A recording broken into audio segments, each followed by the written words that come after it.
What really happens to the food you eat every single day?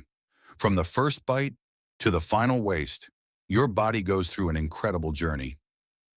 Body across the world, humans eat between 1 to 2.7 kilograms of food daily. That's over 365 kilograms a year and nearly 30,000 kilograms in a lifetime. And every single bite travels through one of the most complex systems in your body, the digestive system. This powerful system includes 10 organs, stretches up to 9 meters long, and uses more than 20 specialized cell types, all working together for one mission: turning food into energy that keeps you alive. It all starts before you even take a bite. Just thinking about food triggers your mouth to produce saliva, about 1.5 liters every day. As you chew, food mixes with saliva and forms a soft lump called a bolus, while enzymes begin breaking down starch instantly.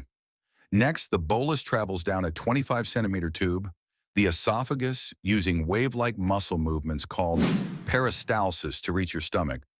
Inside the stomach, things get intense. Strong muscles churn the food, while acids and enzymes break it down into a liquid called chyme. After a few hours, this liquid moves into the small intestine, where the real magic happens. Your liver, pancreas, and gallbladder release powerful digestive juices. Bile breaks down fats, enzymes split proteins into amino acids, and carbs into glucose, ready to fuel your body.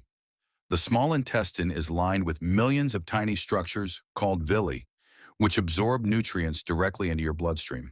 From there, your blood delivers energy to every cell in your body. But not everything is used. The leftover waste moves into the large intestine, where water is absorbed and the rest forms stool. Finally, your body eliminates the waste, completing a journey that takes 30 to 40 hours. So next time you eat, remember, your body is running a powerful, non-stop system just to keep you alive.